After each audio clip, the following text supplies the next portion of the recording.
ভাইদের ফেসগুলো দেখে অলরেডি আপনারা বুঝতে পারছেন আসলে ঘটনাটা কি। হ্যাঁ, গতকাল ছিল আপনার ফিফা ওয়ার্ল্ড কাপ 2026-এর ফাইনাল ম্যাচ স্পেন এবং আর্জেন্টিনার মধ্যে। আমরা কাজ করতেছি পর্তুগাল যুব সমাজ এখন চলতেছে কিন্তু সেটআপ হয় নাই ওই কি অবস্থা কাকা? অলরেডি আপনারা কিন্তু প্রস্তুতি দেখে বুঝে ফেলেছেন যে আমরা আসলে ফাইনাল খেলার আয়োজন করতে যাচ্ছি এলাকার সকল ভাই ব্রাদার মিলে, এবং এলাকার সব মুরব্বীরা আমাদের সাথে খেলা দেখবে।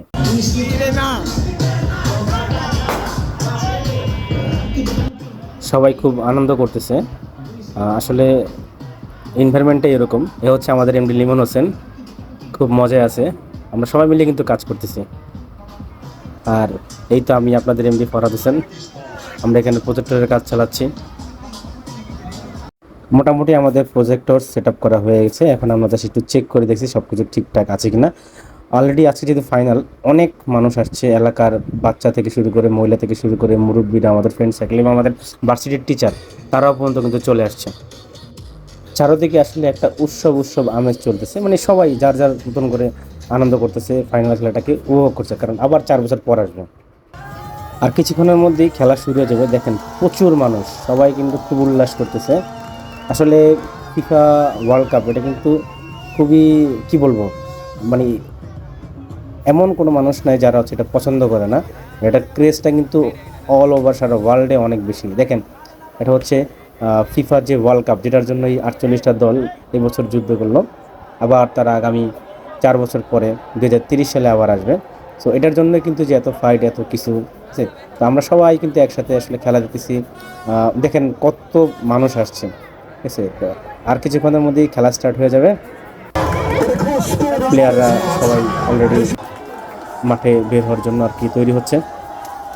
মানুষ কিন্তু অনেক, দেখেন কালকে কিন্তু অনেক মানুষ ছিল, কারণ ফাইনাল খেলা কেউ বাসা যায় না। মোটামুটি উৎসবের মতন একটা আমেজ, সবাই বাইরে ছিল, সারা রাত সবাই বাইরে ছিল। এখন চলছে হাফ টাইম শো, আর এই হাফ টাইম শোয়ে আমাদের মজাগুলো চলুন দেখে আসি।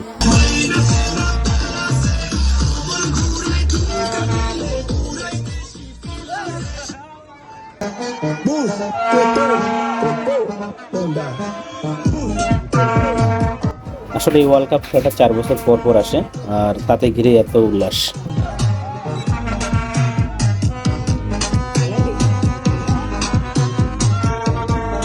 যে মানুষটাকে স্পেশালি থ্যাঙ্কস দিতে হয়, আমাদের বাপ্পি ভাই। মূলত এই পুরো প্রোগ্রামটা আয়োজন করার পিছনে সব থেকে বড় অবদান হচ্ছে আমাদের বাপ্পি ভাইয়ের। তিনি না থাকলে মনে হয় না এটা হতো।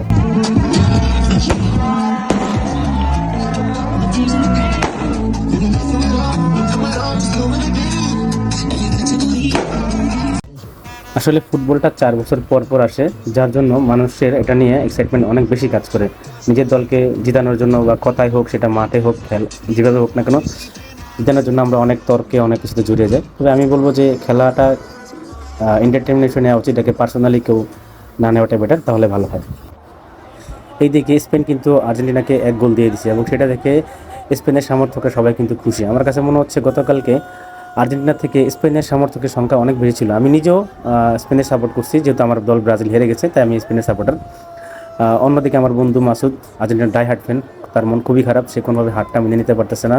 আমাদের ছোটো ভাই তমাল, সে পুরো এই জার্নিতে অনেক বেশি পরিশ্রম করছে, একা দায়িত্ব নিয়ে অনেক কাজ করছে, তারও মন খারাপ। আর এদিকে আর্জেন্টিনা, ব্রাজিল এবং স্পেনের সমর্থকরা মিলে খুব বেশি উল্লাস করছে। আসলে এই ওয়ার্ল্ড কাপটা 4 বছর পর পর আসে, আবার 4 বছর পর সবার সাথে দেখা হবে। এর মধ্যে তর্ক বিতর্ক অনেক কিছু হয়, তো যেহেতু খেলা শেষ, আসলে সব কিছু এখন ভুলে যাওয়া উচিত। আজকের মতন ব্লগটা শেষ করলাম, ভালো লাগলে শেয়ার করবেন। দেখা হবে 4 বছর পর আবার।